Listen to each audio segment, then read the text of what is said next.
Hey everyone, Michelle Venus here. How's it going with you all? Thank you so much for visiting my channel. Thank you for the audience, for giving me this vote of confidence, for supporting my channel here. This is the channel's first video, okay? So I ask for your understanding, your patience, and I also ask for your feedback since it's the channel's first video. I'm gonna start here with a somewhat big project for you to see. Just what the channel's gonna look like, what the goal is, what the channel's niche is, right? Here, we're going to draw more anatomy and fashion specifically, okay? Character design and costume design in this case, okay? So any questions you have, you can put them in the comments, but please keep them about this specific niche, okay? As I said, it'll be a somewhat big project with 3 characters, so I ask you to give me feedback, like it if you enjoy it, share it if you think it's necessary, if you think someone might like it, if it'll be useful to someone, if it'll bless someone's life, someone who likes drawing, someone who wants to learn to draw, if you like my method, like the way I talk, if I'm clear, objective, direct. As I said, it's the channel's first video. I really need your feedback, okay? There's already going to be a series of videos. Because of this project, there will be many others, all right? So that's it. So let's get to our project because there's a ton of drawing, guys, for us to do here. All right, let's go then. Well, all right, folks. First, I'm going to start right here by carefully drawing the head, okay? I'll begin by sketching out a simple circle and then I'll make that vertical guideline right down the middle here. In the middle, I draw the neck. The jawline, I draw a line down the middle right from where I'm going to create the character because it's a character who has a pose, a really strong pose. Symmetrical, right? Let's put it that way. It's a pose where both sides are practically identical, right? It's a character, a bodybuilder standing in a pose with hands on the waist, legs slightly apart. So you can see that the limbs, both on the right and the left, are in the same position. They're in the same pose in opposite directions, but creating a composition very symmetrical, creating a very intentional pose, let's put it that way, and also very tense, very intentional. So I always start with the head, then move down the torso. Then I go to the legs, always doing the outlining. You can see that it's an outline. It's a first layout, a first sketch. Since it's a pose where both sides are identical, I duplicate the character. First, I measure the heads here. I measure the size of the body by the number of heads. For a man, I usually use a measurement of 7 heads, but in this case, since he's a tall bodybuilder, I make him about 8 heads tall, which is what you see here, right? After I take the measurement, I duplicate him, see? I duplicate the drawing and then I paste one on top of the other. I really want it to be very symmetrical. I make full use of Photoshop's features. I'm not ashamed to do that, okay? You saw that it was small, so I enlarged it. Why? Because I enlarged it because of my peripheral vision. I like to make the first layout really small. And then I enlarge it to make the second layout, which is what I'm doing now, which is what I'm going to do now, which is a more defined layout. In other words, the first layout is basically just a shape, okay? Something that will guide me. So here I'm following a reference, right? Obviously. I've seen people say that those who know how to draw don't use references. Guys, that's absurd, okay? I think that if you want to reach a level of perfection, especially when it comes to anatomy, you have to have a reference, because if the human body moves even a centimeter, you already have a different muscle tension, you already have a different body shape. So that's what you need to focus on, okay? You need to have a reference to work with. If you want to achieve perfection, to get as realistic as possible, you have to have a reference.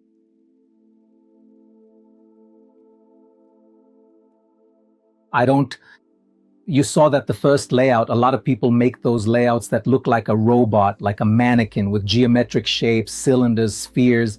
They make squares, ellipses, all of that in a 3D way, right? I don't do that. I already do it. I already sketch out the general shape of the body.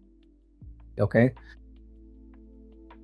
because for me, it's better. I can orient myself better, you know? So I can orient myself better this way, already making the first layout while observing the shapes of the human body, okay? And there I go, I made the first sketch, and now I start outlining, adding more details, making it more visible, defining the drawing more, right? Always staying as true as possible to the reference, okay? See? I removed the underlying layout and take a look to see how it turned out. Always trying to follow as closely as possible. I even turn it upside down. This here, folks, if I were doing it on a sheet of paper, it would be the same process, okay? I would make a first sketch and very lightly with a pencil, really lightly. A co-eraser, if possible, if I had one on hand, which are those colored pencils that can be erased, okay? They're widely used in animation. I started out, I worked in animation for a long time, for many years. So I always used to do it. I would always make a first layout with a co-eraser and then define it with a graphite pencil, okay? Actually, I would still define a bit more with the co-eraser and then go over it with graphite. And it gives a really beautiful effect. You see, it's the same as in Photoshop. It's just that, as I said, my peripheral vision isn't very good. So I make the first layout really small. Then I enlarge it to start defining things. But even then, that's not the original size of the illustration. Okay, when I get to the final product, it's going to be much bigger, about 2 meters long, more or less. I like working with large illustrations because my work, my drawings are very detailed. There's a lot of detail. I like that. So that's why I make them really big, okay? Here, always following the illustration, okay? Sorry about the reference. Here's something, a little curiosity, right? Even though I've been drawing for years now, since I was a child, I've been drawing, folks. I've always liked anatomy, but honestly, I've never been interested in knowing the names of the muscles or the names of the bones. But from drawing so much, folks, from doing so much anatomy, I already more or less know where each muscle is, where each bone is, let's put it that way, you know? I see a pose and I already more or less know what to do. Although, of course, reference is necessary. As I said, the human body is complex, so even a 1 centimeter movement of the body already changes the muscle tension. It already changes. You start to see a different tendon, a vein, a different ligament, a muscle tensed in a different way. You need reference. But what I'm saying here is that you don't need to know the names of the muscles, okay? At least I don't think you do. That's my opinion. If you want to learn, great. But I never had that habit of learning, okay? But I've always been a very observant person. I think like every illustrator, like every artist, right? We have always been very self-taught, very highly instinctive, and very much operating in that specific way.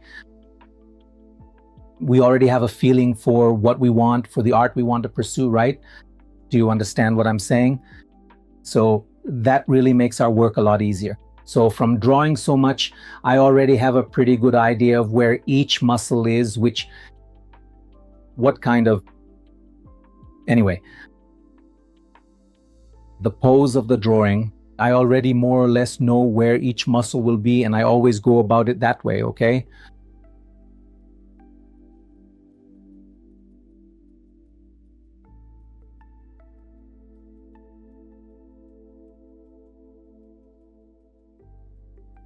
Like I said, here is a pose where both sides are practically identical, so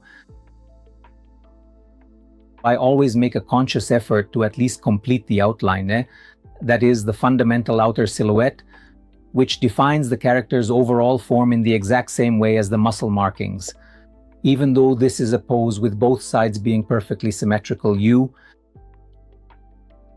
know, for example, that the muscles are the same, but they're not identical to each other. We did the abdomen there, and you can see that the marking, the first layout, I made the markings just right. All the segments came out straight. Well, not straight, but I mean the same size, each one. But when it comes time to define them, you see that one is a different size from the other. But having that shape as a guide for where the abdomen will be, that's what's important, knowing where each muscle will go. You need to have that shape. At least I think it's good to have that shape so you can fill it in. It's like a cake. You need to see it. You need to have a mold to put the batter in. That's what I do.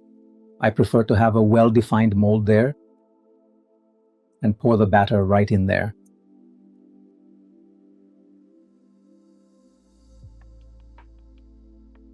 It's the same. It really is like baking a cake. You have a geometric mold with equal sides, but when you bake the cake, you see that it doesn't stay exactly the same. You notice that its shape on the outside is straight like the mold, but you can see that it rises a bit more in the middle. On one side, it's a bit higher, on the other, a bit lower, and so on. The body is more or less like that. I also like to compare the way I draw people to sculpting with clay. Like I said, I don't really use that rule of Nowadays, I don't really use that rule of making the figure with geometric shapes. I like to keep shaping it as I go. I literally feel as if I'm actually building a body, as if I'm sculpting a body. It's like a visually impaired person who feels the body with their hands and builds the image in their mind. That's exactly how I feel. Exactly like that, folks. Although, obviously, I'm not visually impaired, but still I really see myself in that approach. It's a similarity, a metaphor for the way I draw, for the way I do my work, okay? So I go about it this way.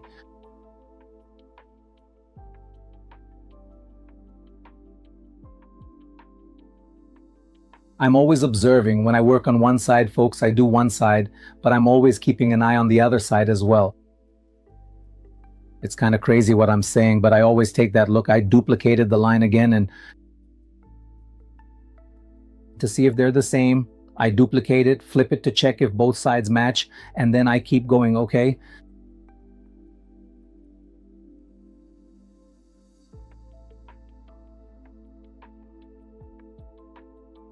And then I keep going, shaping it. I draw a calf. This one I'm working on, this other calf. You can see I'm drawing it, but I'm already keeping an eye on the one I already did, you know? Because I try to look when there's a mirrored pose, let's put it that way. When both sides are mirrored, I try to see a shape. I try to see, for example, both calves as if they were a single shape, a single drawing, you know? It's just like we did there, the back with both arms. It's as if it were a goblet with the arms as the stem of the goblet. You keep working, but you keep an eye on both sides to see if they're equal in proportion. That's basically it, okay? It's always, as we say, one eye on the fish and one eye on the cat. See?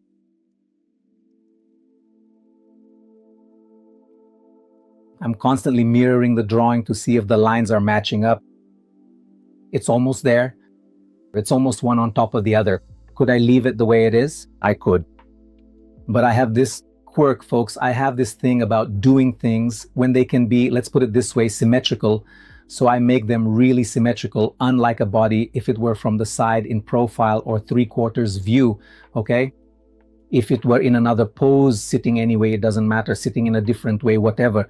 Because when it's standing still in this tense pose, in this intentional pose, in this pose where both sides are the same, I always value symmetry, okay?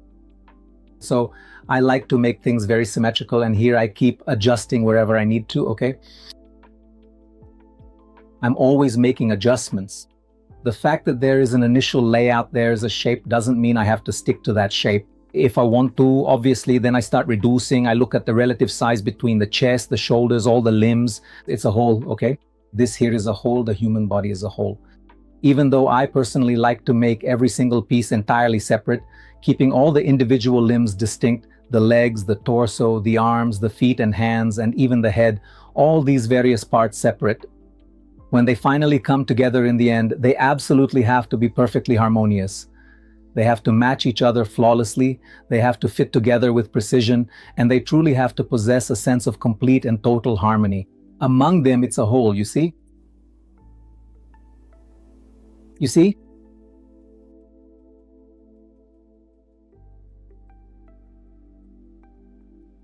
So I'm always working right here, and I'll give it a little bit of a squeeze if it's looking a bit too wide. Like I said, we're using Photoshop for this, so I don't really have that vanity, okay? Of doing it as if I were on paper, because what am I trying to say here? I take full advantage of the incredible creative benefits that Photoshop can provide for my work without any guilt, okay? If there are tools that let me duplicate a drawing, or I can cut, I can shrink, I'm going to do it, okay? Because for me, it's an advantage. That's what Photoshop is for. If you're drawing on paper, don't worry. What you can do is, well, I believe the only thing you can do on paper is to really pay attention to what you want to do in your pre-production, in your first layout, so you can make the markings later, right? Because otherwise you'll have to do everything all over again, erase everything, and it'll be a huge hassle. And I know that's not what you want, so you have to do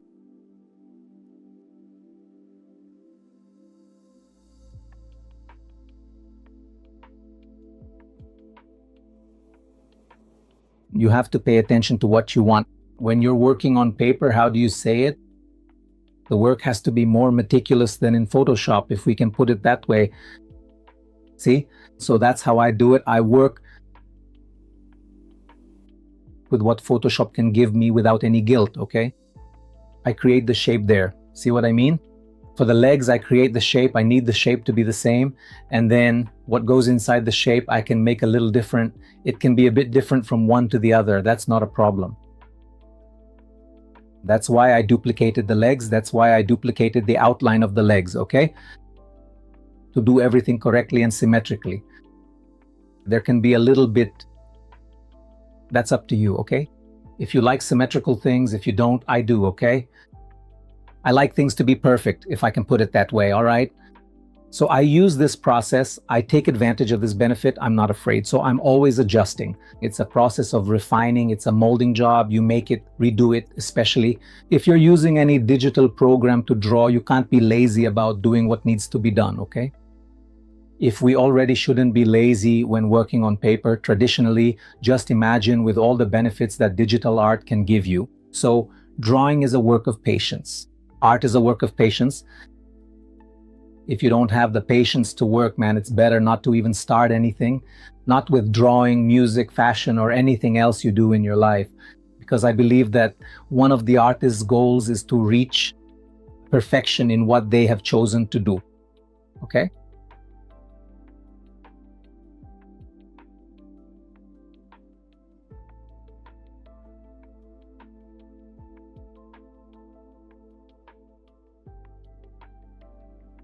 Here you can see that I'm drawing the outline of the back so I can get a general idea of how the leg looks, but actually later on I'm going to erase this outline of the back. Why do I do these things? Because this way I get a better idea, you know? If I needed to see it better, if I needed to get a better idea, I would even redo the arms just to see if they match with the leg. Because that's what I'm saying. You can't be lazy, you can't be careless, you understand? Whatever you can do to keep your drawing, to keep your art as perfect as possible, everything is valid, okay? Because it's art, people, and art shouldn't be done carelessly, okay? I work with anatomy and I work with fashion, so in my opinion, yes, beauty does matter. You have to do things by hand, you have to have beauty in what you do. And I'll say more, it's not about drawing something ugly and saying it's beautiful, you know? It's not about saying that ugly is beautiful. Sometimes no, ugly is just ugly, okay? That's my opinion. So there's no point in trying to call something artistic, something that's not artistic, because it's not going to work. So for me, beauty in art is definitely fundamental. I love Michelangelo, I love Bugaroya, they're my examples.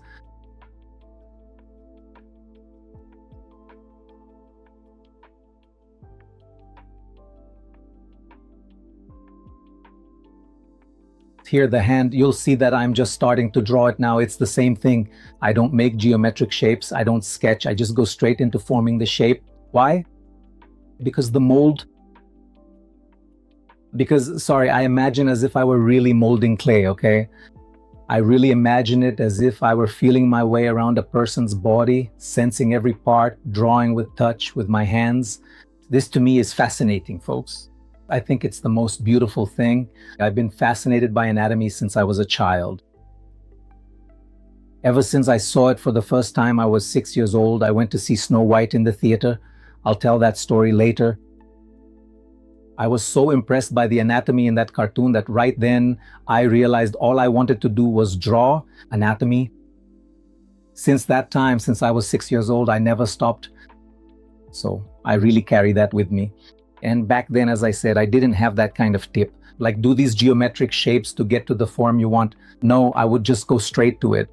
So I really picked that up from my childhood. You saw that I drew one hand and then the other, I drew right on top of it, and then I just flip it, I mirror it to connect it later to the other arm, you know?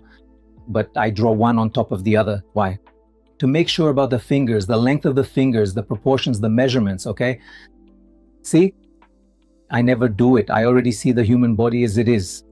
But if you want, I can show you how to do it using geometric shapes, doing all that geometric perspective stuff to build a human body. Just a reminder, okay, everyone, this is an anatomy and fashion channel. And I'm not going to leave this niche. Okay, I'm not a specialist in backgrounds or scenery, not landscape. I do anatomy and costume design, which is what I love doing the most, okay? So if you have any questions about that specifically, you can leave them here in the comments. Help me out, give me some feedback so we can work together and help each other.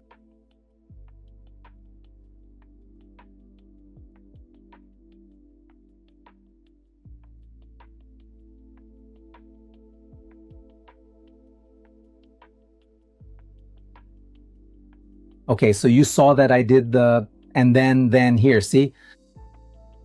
Then I'm going to attach them. I'll make the connection. I'll connect them at the wrists. All right? Always pressing, always trimming where it needs to be trimmed, squeezing, reducing, fitting. See? The same thing I did with the leg. I don't know if you remember when I was working on the leg, I did I kind of redid the outline of the back just so I could see how the seam would look. Here I'm doing the same thing, although I'll have to make some adjustments to the forearm so it matches up correctly with the hands. Wow, isn't that a waste of time? Not for me. I love doing this, man. I love making these adjustments. Like I said, it's as if I'm really creating a real person. I can't even explain it to you. I like this, you know? This thing about creating, about making adjustments, about this connection, seeing the vein, the tendon, the ligament, each one connecting to a limb. That's wonderful to me. So I even enjoy making these adjustments. Even these adjustments, I like doing them, guys. That's why I like to make each limb separately and then put them together, because I like to pay attention to each limb, especially hands and feet, which require a certain amount of work. So I like doing that. And the face separately as well. The face is a whole different case.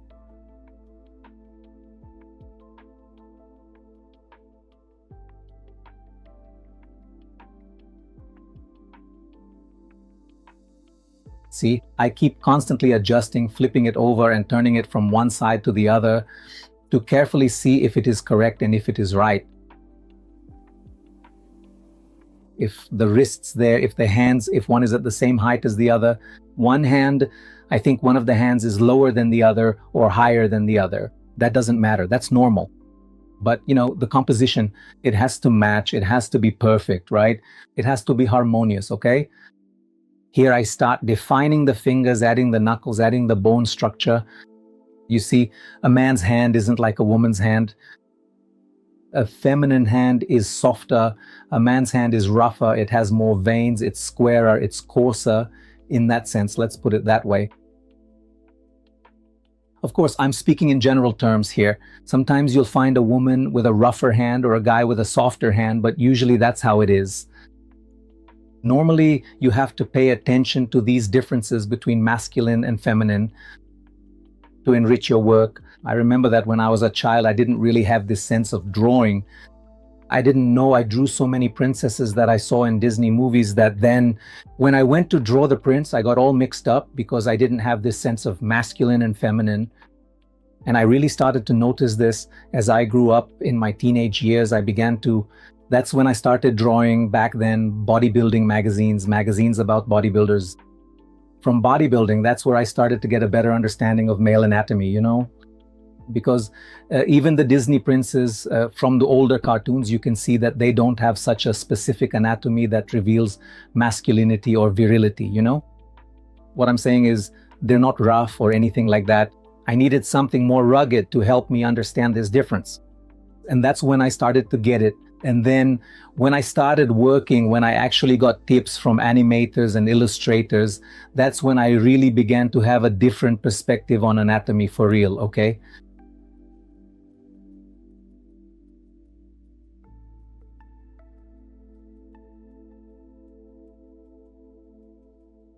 So you saw that I did the hands, I adjusted them. Now the same thing with the feet. The foot here, folks, I'm just going to draw one and then duplicate it, okay? Because the feet are basically two plates that are almost identical to each other. You can see that I'm defining the outline. I already have the first layout as a base shape. And here I'm defining it, I'm carving it out here, okay? Always adjusting, always working directly on drawing the toes. Although the toes are a bit geometric, right? Kind of square, men are kind of square, right? Men are all about edges. Basically, they have a lot of them. Edges, anatomy. So here I'm marking out the veins. If I didn't have a reference, it would be very hard for me to do this, to reach this level of perfection, to get to this standard, okay? Because it's complicated. So having a reference here really helps. Like I said, I'm doing everything separately so that later on, bring it all together. Always paying attention to perspective, always paying attention to form. Pay attention to the form, to the volume. It's very important. Sometimes your drawing doesn't turn out well because you don't pay attention to the volume. Sometimes it ends up crooked because you have no sense of volume, of composition. Observe the volume, observe the space that the limb or the object is occupying. Do you understand what I'm saying? Observe these things. Every single bone, every intricate tendon, and every powerful muscle, how it all works together. You know what I mean? So that your drawing can look real, okay? So you need this sense of composition, of volume. Actually, as I told you, I'm not really used to doing these things with geometric shapes, but I admit that when I started out, as I mentioned before, I got some tips from other artists.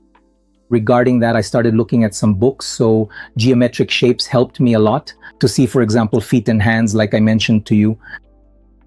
Okay? I'll say it again. If you want, we can do a really geometric series here, if I can put it that way, so you can better understand the mechanism. But nowadays, I pretty much do things directly. I can already see it.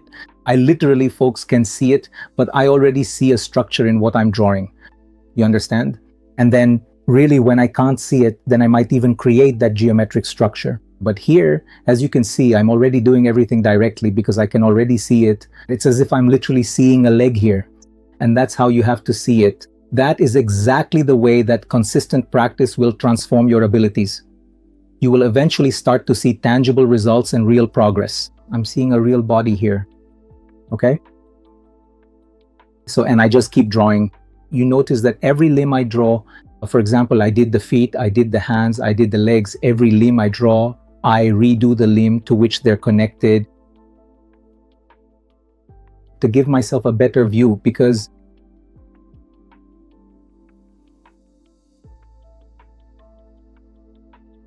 normally the shape of each form of each limb has to fit with the other limb. And when we do it separately, sometimes it gets a bit hard for you to see. They're small nuances, but they will improve the drawing. So you redo the shape of the drawing a bit, which is what I did with the legs there. You saw that I redid the line of the back a little. The hands, I redid a bit there, the forearm, and with the feet, I'm reworking the calves. That's normal, okay? See, I keep making more adjustments. I zoom out, I move the drawing farther away, see if it's... That's what's good about Photoshop for me, for my peripheral vision, you know? I can make it really small, and then I get a better view of the character or the object, whatever it is, okay? Something else I do a lot too, folks, a little tip: after I finish the drawing, I send it to my phone, and when I look at it on the phone screen all small, I can get a better idea, So everything I do, I send to my phone and look at it on the phone screen. Why? Like I said, my peripheral vision works better with small things, okay?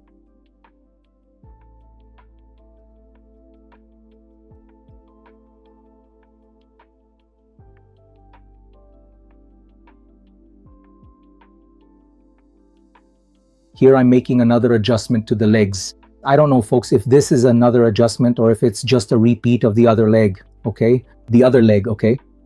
From that other adjustment we made. Because I was piecing the videos together here as I went, but we're almost done, okay? Don't worry. But it's nice for you to see the process again.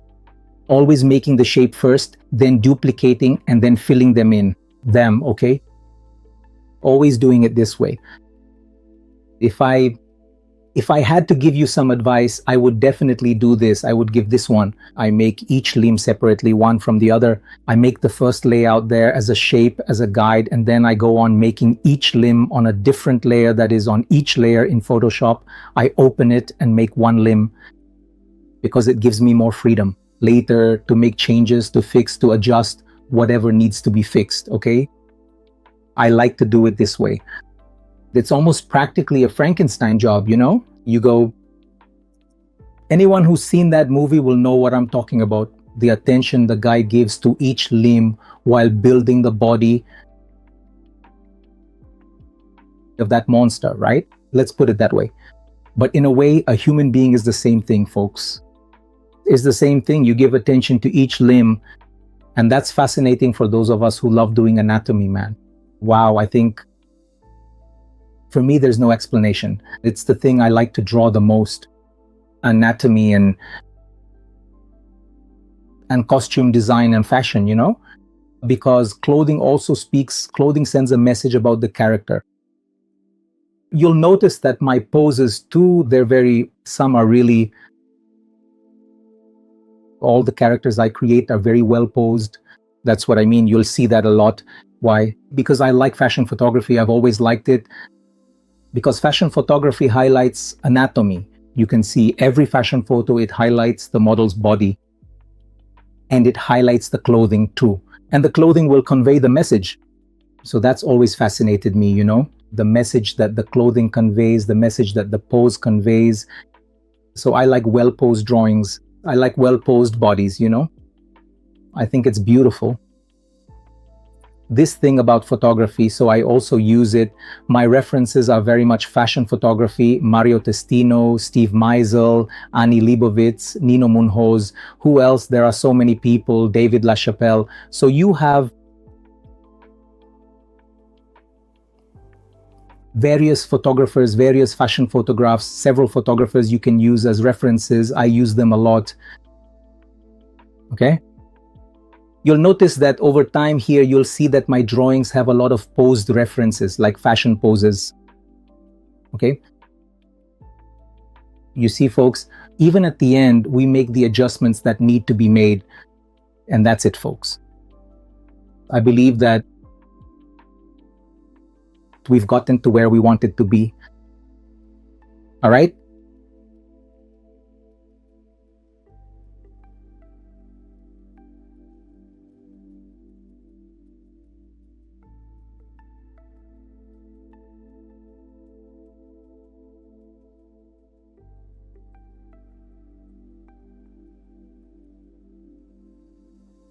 Well, everyone, we've reached the end of another video.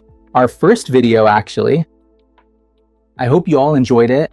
Once again, I ask you, like, comment, share. If you have any questions, if you have any suggestions, there's a lot for you to share with me. I believe there's a lot for you to give me tips on, many critiques, all in a respectful manner, please, okay? Here, we'll be helping each other out. I hope you all enjoyed it. As I said, this is a big project, so there's plenty of drawing ahead. We've got plenty to do and lots of ideas to share, all right? Once again, thank you so much for being here. See you in the next video. Good luck. Thanks.